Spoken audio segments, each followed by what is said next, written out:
Hi, everybody. Welcome to Spell Bonding. I'm Jordan Reed. And I'm Lindsay Reed. And these are our three hats. And also, this is our one friend, Audrey Leonard. Yay!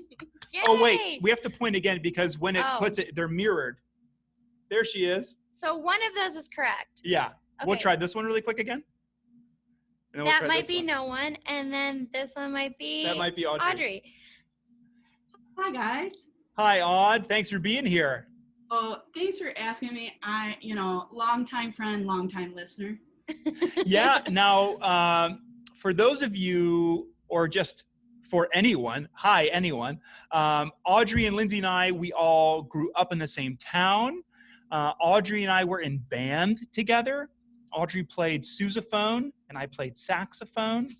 I was trying to think of some funny sousaphone stuff earlier today, and I just can't think of much. I mean, it's just funny, period. So it doesn't need anything attached to it, right? I mean, it is there are certain instruments that are just if you look at them, you go, that's a silly one. And then I think sousaphone is one of those because you have to wear it around your body. Yeah, you're inside it almost. I mean, really. So yeah, it's very much so the most Dr. Seussian of the marching band instruments. Agreed. Well, Audrey, thank you for being here, and thank you also for showing off that you are, and just in case, I don't mean to blow up your spot, but that is real animal that Audrey's wearing. So sorry, everybody. Oh, sorry. Real is everything I believe in. Yeah, Audrey might be extremely nice and extremely polite, but she is pro poaching, which is weird, but whatever. Yeah. Whatever. We're gonna go there today, but we're just letting all the truth out. We are. So Audrey, do you have any stories for us? Well, I was thinking, and you had just said we all grew up in the same town, and I know you guys have talked about that town on the show before, and I don't know about you guys, but we were always in search of things to do in the town that we grew up in because that list was very short, right? So one thing that my little friend group did a lot of was going to psychic fairs in high school. Did you guys ever do this? No, we weren't that cool. How do we miss out on this? Yeah, what we would do in high school is we would go, Lindsay literally to one Taco time. Bell. Well, there's Taco Bell, and then right behind it, Lindsay picked me up in her car, and we just walked around Giant Eagle. Yeah, I mean, the parking lot section and the surrounding stores in the stretch of town that you're speaking of is pretty much all of our entertainment. I mean, 90% of it, right? Yeah. That's where it played out. But, I mean, we went to psychic fairs. We would go out towards the mall. There was a hippy dippy new age crystal shop that once a month would do psychic fairs, and I got signed up, signed up when I was shopping for my Nag Champa or something out there. And I got signed up, and they just would send me a postcard every month hey, we're having another psychic fair. And a couple of us would go out every time. This is so cool. This is okay, so this is early 2000s, before the whole, I don't know, saying that you really like crystals and all this stuff became before you could find crystals on Etsy.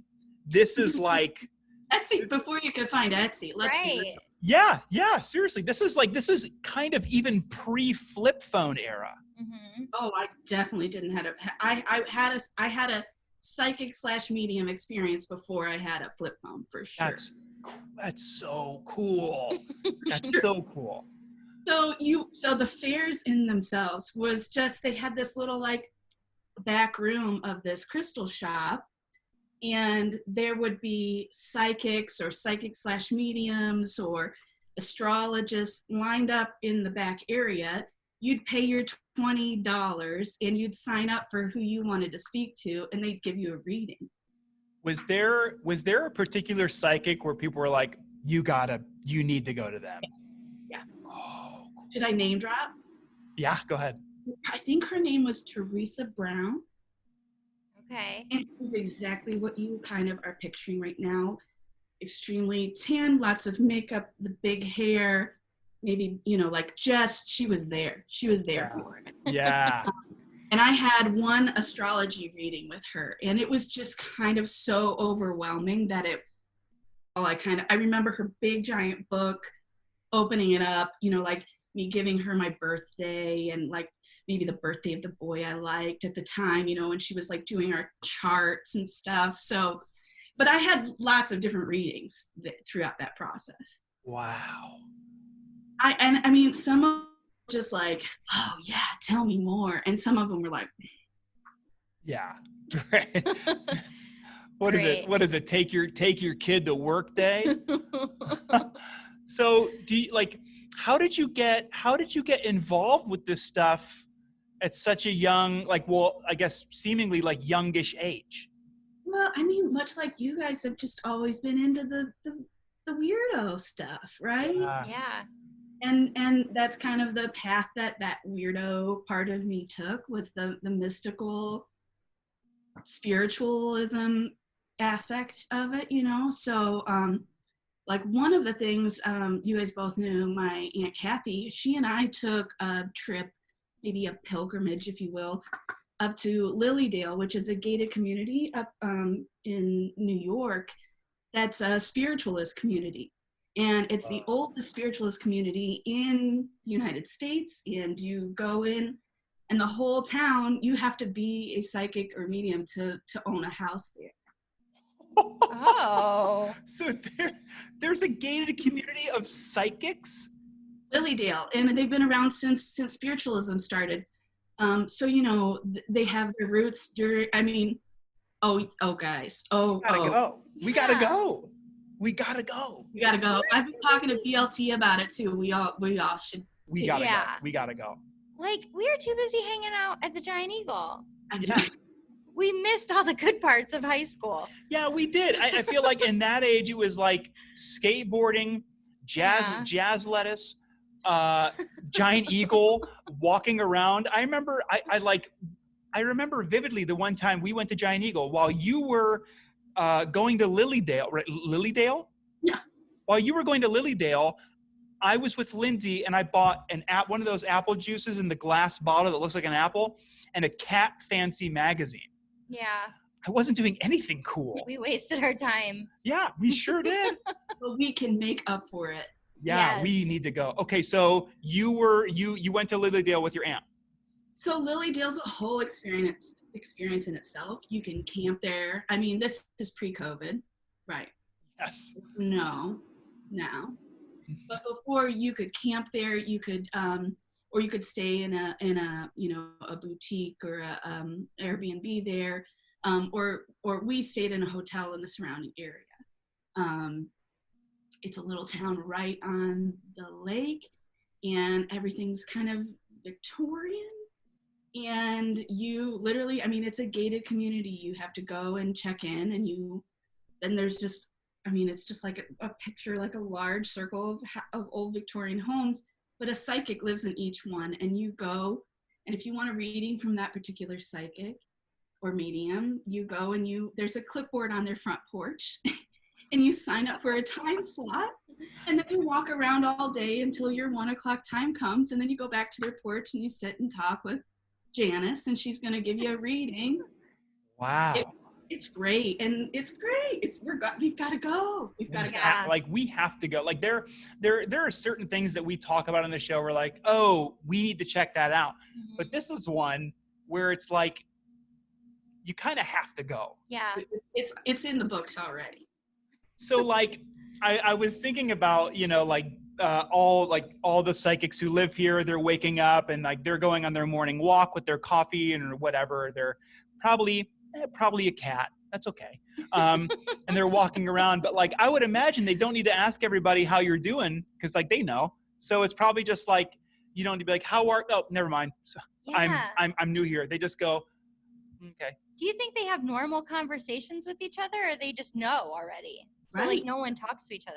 You wouldn't have to, I would suspect. Yeah. Or do they get upset, like if, you have some tragedy happen, my dog died in the road, and you go to your neighbor and you go, why didn't you tell me? Yeah, what's the deal? Hey, Dennis, thanks for the heads Oh. up. Classic Dennis. But you can't Dennis. do anything without your neighbors not knowing. Yeah, I guess you're right. You like, Oh. in a way, you really like couldn't have like, everyone has like their like little hobbies. Like, well, this might just be for me. Right. Like for Lindsay, it's taxidermy mice. For Sure. me, it's taxidermy. I wish. Wouldn't that be great? That'd be so So fun. cool. And for me, I don't wish because it's real, taxidermy ducklings.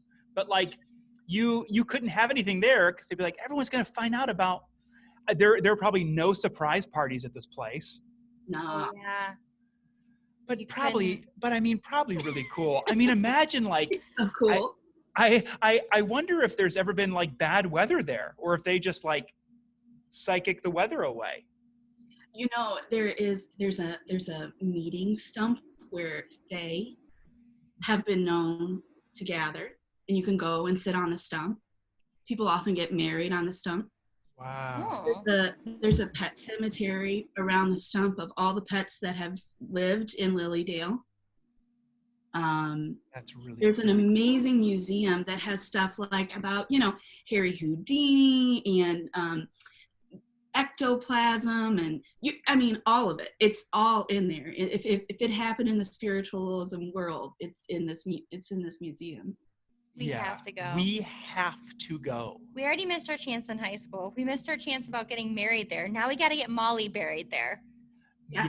Maybe we'll go there hopefully twice. Once just to scope the sitch, and then the second time to bury Molly there. Yeah. Which is really sad to think about. If anybody has not listened to our show, Molly is our dog. It's not a person. We don't want to bury a person. It's still sad. It is still sad. Yeah. So what types of things did you do when you were there? Well, the coolest I had okay, I'm just gonna keep it real. I had one of like the coolest things happen to me there. Yeah. Because there's people going there every summer, right? They are actually making pilgrimages, trying to connect with people, that have passed in their lives. You can tell, there are people there that are just so engrossed in what they're trying to get to there, right? And they're spending lots of money having these readings done, my aunt and I kind of were like, oh, we'll each have a reading, and that'll be it, right? But there's people that they go down the street, Wow. and get these readings because they want to speak to people who have passed on. Yeah. Right. And but that's not why I was going. I can be respectful of that, but that's not necessary. It was more of just like, I'm more curious, right? So I had my own personal reading, and that was okay, and that was cool. But at one point during the day, they do like a town hall reading in a little small amphitheater type setting. And everybody's welcome. It doesn't cost anything. And we had probably 100 people sitting in this little small outdoor auditorium. And they pick 5. It's like the whole community is a psychic co-op. So it was these 5 psychics time to come and do readings at 10:30. So it's their job. They show up and they do a reading, right? But they don't all do a reading at the same time. They come in one at a time. The rest are backstage. And one at a time, they pick a random person in the audience to give a reading to, right? So everybody's sitting can you imagine if you're in the audience? You're just Yeah. pick me, right? Yeah. You want to be cool. Yeah. You want to be cool, but you want to get picked. There's 100 people who want to get picked.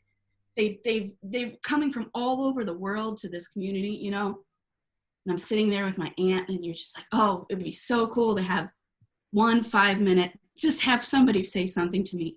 Oh, sure. The 5 psychics that came up on stage, 4 of them cold called me out of the audience and gave me a reading. Oh. That's crazy. That's so cool. So that was cool in itself. But after all of that, when the psychics go and you're all like left to mill around the town, people swarmed me. They swarmed me.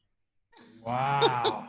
They were like, you must be so connected. For them to speak, we've come years after years after years just hoping we get called. We've never seen anybody get called that many times. And I'm like, So do you think if you go back now, there's going to be a statue of you somewhere in the town? Wouldn't that be great? wouldn't that be so cool? Holy That's smokes. crazy. I want to go so bad. Yeah. I want to go there so bad. Oh my gosh. And just maybe show up 2 days in a row, one day, whatever, show up. And then the next day, have my hair different, fake mustache, use a Segway. So everyone's like, oh, I don't remember Segway guy. Wow, that would be so cool. That's really, really cool. I believe a documentary exists out there. Couldn't tell you where to watch it. I definitely want to go back. So the aunt that went with me passed last year. Yeah. But we decided that, you guys know about how Harry Houdini gave a code word to his, you guys know about this? What did he give a code word, a code word to? His wife, Harry Houdini, spiritualism was on a rise when Harry Houdini was around. And, his whole world was tricking people into believing something. So he was out there to call out these spiritualists and say, you're phony. The gig is up, right? Yeah. So, but his wife so wanted to connect with him so badly after he passed. Prior to him passing, he said, all right, I'm going to give you a code word. And if I ever tell a medium this code word, you'll know it's true. I'm going to give it to them. So they have I believe the code was Rosebud. I believe their code was Rosebud. But my aunt, who took me to Lilydale, who passed last year, we have a code word. Don't tell us. Oh, no, it's just between us. Oh, wow. So we have a code word because, we had this experience together. So. Oh my gosh. You gotta go? That's so cool. We gotta go. We Yeah. have to go. So it'll be you, Linz, me, and we'll bring Brandon. Yeah. Oh, yeah. Okay. Which Brandon's episode of this might be either before this, after this, whatever. But Brandon is also a good friend of ours, and we did an episode together too. Yes. Holy moly, Aud, that's so cool. Yeah, that gave me chills. I'm super stoked now. Yeah, I really awesome. want to go. I could talk about it forever. I didn't even get to the experience of the reading and all of that, but the whole thing in itself was so great. Wow. That's so cool. Well, if anyone hasn't already been booking a trip to Lilydale now, book a trip and go and let us know about it. Tell us about it. Yeah. We would love to hear about it, and we'll look for that documentary and check it out. Absolutely, yeah. Oh, guys, I'm so excited. I'm so excited to go. Us too. Yeah, us too. We will 100%. We will go. This is so cool. Well, Audrey, thank you so much for being here. Thank you for telling us about Lilydale and blowing our minds. Oh, and Linz, I want to tell you the name of this is so good. I know you guys talked about it on the podcast a little bit, but spell bonding is, you're a genius. Oh, yeah. Well, thank you. It's so good. Well, thank you very much. I feel like we just spell bonded. Yeah. Yeah, you're absolutely right. Well, our whole thing is everybody has something spooky. And when you sit around with friends, it's always fun to just bond over spookiness. It's so true. It's literally 90% of my social interaction. Let's be real. Yeah, totally. Us too. Yeah, totally. Well, Aud, we'll have you back on sometime in the future, and you can tell us more about whatever you want. I'd absolutely love it. Okay. Thanks, Aud. Thank you. Bye.